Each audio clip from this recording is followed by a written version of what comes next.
আপনার একটা সরকার, গণতান্ত্রিক সরকার চলে গভর্নমেন্ট পার্টি এবং অপোজিশন পার্টি সম্মিলিতভাবে। যে কথাটা বলাই হয় যে অপোজিশন, এটা তো আপনার ইউকে থেকে এই জিনিসটা ইভলভ করেছে।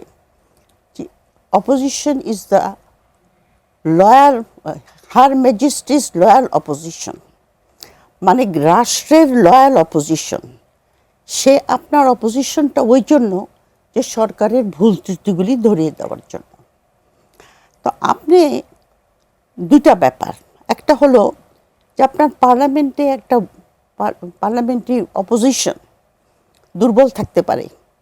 আমি নেহরুর এক্সাম্পলটা আনব, ইন্ডিয়ান যে প্রথম প্রাইম মিনিস্টার।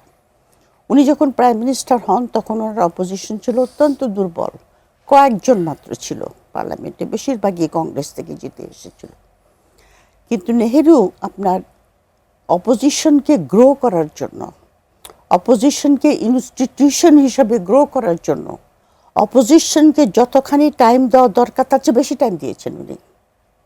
যেরকম প্রিভেন্টিং ডিটেনশন অ্যাক্ট যখন পাশ করে, সেটা নিয়ে উনি অপোজিশনকে বেশি টাইম দিয়েছে, কারণ ওই একটা আপনার গভর্নমেন্ট মিসইউজ করতে পারে। প্রিভেন্টিভ ডিটেনশন মানে আমি চিন্তা করছি যে আপনি অপরাধ করবেন, করেন নাই এখনো, সুতরাং এটা মিসইউজ হতে পারে। সেই জন্য উনি অপোজিশনকে প্রচুর টাইম দিয়েছিলেন।